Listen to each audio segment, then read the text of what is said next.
Hello, welcome to another video. As you can tell from the title and, you know, the time of month, it's time for TBR Pursuit.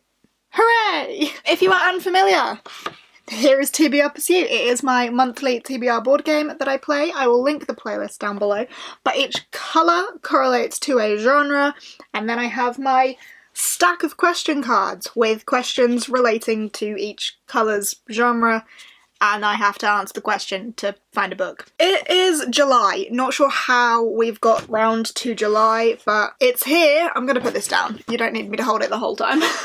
In June, I was semi-successful. I read a fair bit that wasn't on my TBR Pursuit TBR in June, which means that I didn't manage to read all 6 TBR Pursuit picks, and unfortunately the one that I didn't manage to get to was Sisters of the Winterwood by Raina Rossner, which was my Ashley pick, which I'm really sad about. So I'm hoping that I can squeeze this into July, but of course having one that I missed also means that if the punishment roll comes up, then it automatically goes on the TBR anyway, so I mean, it's likely to happen.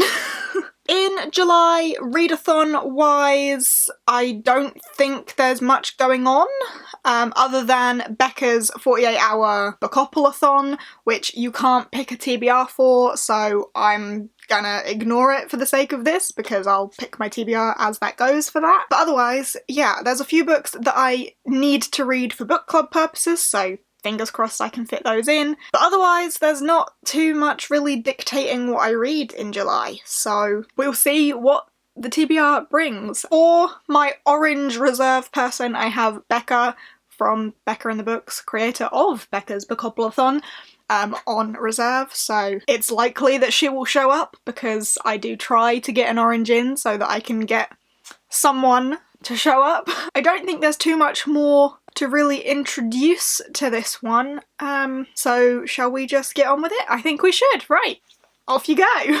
Right, so we are all set up and ready to go, so let's have roll number 1. 2. At this point, I can go anywhere, and I normally start with middle grade, but I feel like starting with an adult fantasy this time, just because I know there's a couple I want to get to. So 1, 2, purple adult fantasy. Will I regret this? Name a book over 500 pages. You know what, that's a killer prompt, but it works well for this month, actually. And of course, a purple pie in there.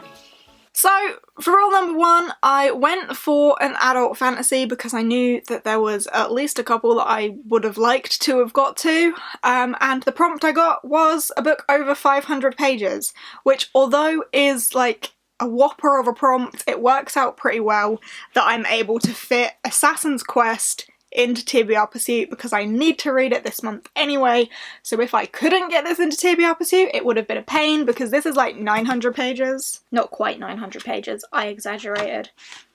838 pages, so this is gonna be a whopper. But it is the 3rd book in the Farseer trilogy, forgot what it was called there, which follows a young boy called Fitz, who is the bastard son of the prince, and when he is abandoned at the keep, his father abdicates the throne. Fitz is in a unique political position because he is a bastard son but also has royal blood, so the king utilises this and trains him up as an assassin. This is the 3rd and final book in the Farseer trilogy, but the 3rd book in a much more expansive collection, which is Realm of the Elderling, I think it's called, and of course I am now a co-host of the Elderling Along that Becca is hosting, so needed to get to this one. I'm looking forward to it. There's a dragon on this one, so that's pretty exciting, but it is a whopper, so it's probably going to take me a little bit of time to get through. But very pleased that I managed to get this one on. Right, roll number 2. Let's see what we get. 1. Okay, looks like I'm going for a YA fantasy then. Let's see what this brings me. What series do you want to start? I really could do with not starting new series, but it is what it is. And a little pink pie in there. So I wasn't able to travel very far with that roll, but pink YA fantasy, and the prompt is a series that I would like to start. And a series that I would like to start is one that came in a Fairy Loot, and I've become really bad at reading Fairy Loot books, so I want to take this opportunity to read a Fairy Loot book because they're normally the start in a series. But the one I've gone for is Bonecryer's Moon by Catherine Purdy. The cover was recently released for the sequel to this, and the cover looks beautiful, so I want to read this, and I really hope that I like it so that I can get the second book, because the covers are beautiful, like, they're just gorgeously illustrated. I don't know too much about what it's about at all, other than it's gorgeous. We'll have to make our own sacrifices one day, and it will be easier if we don't grow attached to those destined to die. Bonecryers have a sacred duty. They alone can keep the dead from preying on the living. Oh, so they're like zombie-ish things? But their power to ferry the spirits of the dead into the goddess's heavens, or the underworld, comes from sacrifice. The gods demand a promise of dedication at the cost of the Bonecryer's one true love. Oh. I'm looking forward to reading this. It's gorgeous and is the start of a series, so fits that prompt very well. Right, roll number 3.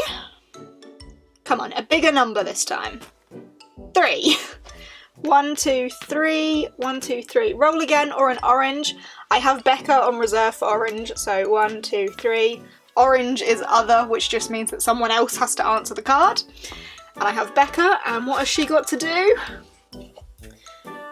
Pick a book that matches the topic colour. That's a pretty specific one for orange. I don't know what options there are, but she'll have to find one. And an orange pie in there. Roll number 3 got us an orange, so that's exciting. We will be seeing Becca, and her prompt is pick a book that matches the topic colour, and of course it's an orange, so she has to pick an orange book that I own, so I think this is gonna be kind of difficult for her. We shall see. Right, I'm gonna put my screen record on. Let's video call Becca. Hey. Hello. I like your shirt. Nice shirt you've got going on. Good branding. Absolutely. I knew you were calling. I actually didn't, but it's a great coincidence. It worked out very well. Right. I have your roll. Of course, I landed on an orange, which means you get to pick for me. And your prompt is to pick a book that matches the topic colour. So you need to pick me an orange book. No! An orange book. You need to find me an orange book. I don't even have that many orange books. This isn't fair. Why do I have to do a scavenger hunt? Let's put some glasses on so I can see. You didn't get a great one, I don't think. Okay, I found one for maybe. We'll keep that to one side. Okay. It's not like completely orange, but it does have orange on it. If it's got orange on it, that's fine. It doesn't have to be like mostly orange. As long as there's orange on it, then you're fine. Okay. Yeah, I think I'm gonna go with the one that I just found. I'm glad that I found this. Okay. Kingdom of Copper. Yes. That's a fantastic choice. And I have it now. Yes. Yeah, and it has copper in the title, and copper is orange. Copper is orange. That is a real good pick. I appreciate this. You have a lot of big books on your TBR though. I do have a lot of big books on, especially this one. It's gonna be a chunky month, but that's fine. Right, okay. Thank you very much. I will leave you to the rest of your day. Make sure you participate in the 48-hour Bookopoly-thon. Alright, thank you. Farewell. Bye. Bye. Right, so that was a fantastic choice from Becca. So a book that matches the topic colour, which is orange, and she's picked Kingdom of Copper. I think my edition is actually a lot more green than hers is, but it does have the orange framing and copper, etc. So it works, it fits, and I'm very excited to read this, so thank you very much, Becca, for that. This is the sequel to City of Brass, which I read last month before last, which I really enjoyed and have eagerly wanted to read the sequel to since I finished that, and I got it for my birthday. It was a gift from Ashley. So yeah, I'm very excited to read this. Thank you very much, Becca! Right, roll number 4. 2. 1, 2, 1, 2. I need a middle grade. I can't not have one, but I do want a sci-fi this month. But I need a middle grade. 2. Green middle grade. And what have we got? Pick a book that matches the topic colour. Are you serious? Okay. I mean, that hasn't happened before, I don't think. We've had 2 of the, like, duplicate prompts in a row, but alright. And a green pie in there. Right, so roll number 4 got us to that middle grade that I really needed to fit in here, and we got a duplicate prompt being pick a book that matches the topic colour. This time, obviously, middle grade is green, so a middle grade with green on the cover, which works out so perfectly for The Explorer by Catherine Rundell. This has lots of green on it with all that greenery, and this is the July pick for Middle Grade Monthly, so I absolutely need to read it in July, so very happy for that. I don't know too much about this book. It's a bit of a chunkier middle grade. When their plane crashes, 4 children are stranded in the Amazon jungle. Now they have to survive alone, but with someone there before them. So it's very adventurous exploration in the jungle. I think it's going to be real atmospheric. I'm very excited to read it. Hopefully it is much better than last month's Middle Grade Monthly pick. But yeah, very excited about this. So that roll was a big success. Right, let's go for roll number 5. Pie! I knew this was gonna happen. I knew it was gonna come up. It was gonna happen. So, yeah, alright. Pie is a punishment. Yeah, yay.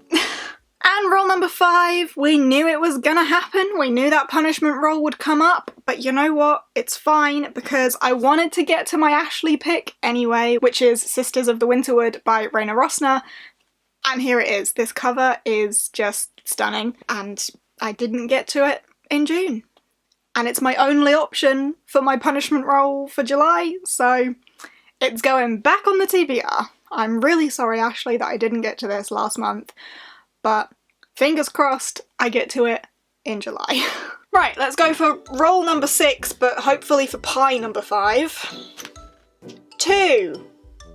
Orange or blank. I've already got an orange for Becca. I won't make her do 2. 1, 2. Blue, blank, and please be something good. What book has a 1-word title? Okay, that's a nice one. Alright. And of course, a little blue pie in there. Roll number 6, which got us pie number 5, was a blue blank, and the prompt for that one is, what book has a 1-word title? This works out very well for a buddy read that I have lined up for July, which is actually also with Becca. This video is very Becca central.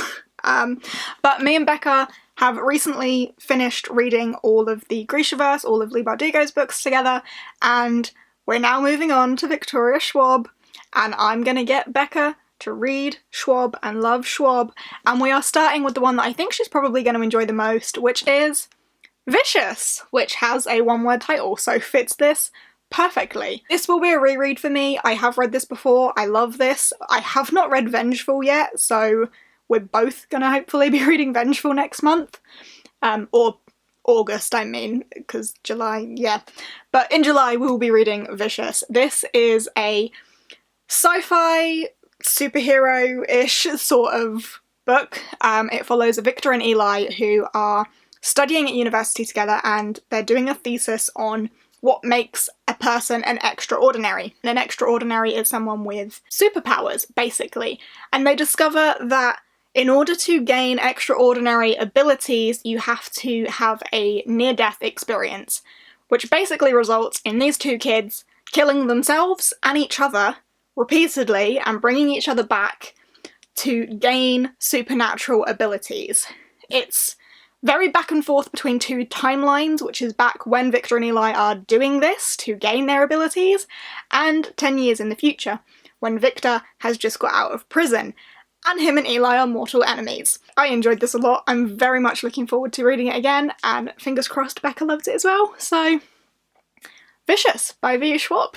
Right, hopefully the last roll. If I can land on a yellow, that would be fantastic, because then I'll have one of everything. Fingers crossed. 4. 1, 2, 3, 4. Yes! 1, 2, 3, 4. Yellow. Please be a good one. Yellow is sci-fi. What book is set on Earth? Marvellous. I like that one because I have one in mind. And a yellow pie in there. Look at that! We got one of everything. Yay! This very rarely happens. And then finally, roll number 7, got us a yellow, which means my pie is completely full, one of every colour. It doesn't happen very often, but I am thrilled that it has this time. And my yellow prompt is, what book is set on Earth? Yellow is sci-fi, by the way. So my sci-fi yellow prompt is, what book is set on Earth? And for that, I am going to be reading Waking Gods by Sylvain Neuvel. I read Sleeping Giants ages ago now, so long ago, and I have not got round to the sequel, and I need to. Like, Sleeping Giants is a book that I remember very well because I loved it so much. I read it in under 24 hours because I absolutely adored it. This one's actually smaller than the first one, so fingers crossed I can get through this one pretty quickly as well. But it took me by surprise. I absolutely adored it. It's told in interview format, and it's about a young girl who got a bike for her birthday and she's cycling through the forest and she falls through a hole in the floor into a giant metal hand. And then we skip many years later and we're following the research team that are researching what this giant metal hand is, where it's come from and where the rest of its body is, and what it was and what it means. And yeah, this is the second book after the events of the first one. I'm desperately curious about this and I just have not got round to it, so July will be the month that I will read Waking Gods by Sylvain Neuvel. Finally, I'm very excited about this. And there we have it. There is my 7-book TBR for July. I'm not gonna be adding too much else onto it, I think, other than Earthsea by Ursula K. Le Guin, because I'm still doing the Le Guin along and I think I need to read Tahanu in July, I think, which is the last book in this, which should be fine. It's just this last section, so it's not a massive one, so I should be alright adding that one on, and I need to read it, so that's that. So just adding this one on. Nothing else, I don't think, because there are some hefty books on here, so fingers crossed I actually managed to get to all of them in July, hopefully. But yeah, I hope you have enjoyed this video. If you have, give us a thumbs up, chat to me down below, let me know what books you're most excited for me to read from this month's stack. Yeah, I will see you in the next one. Bye!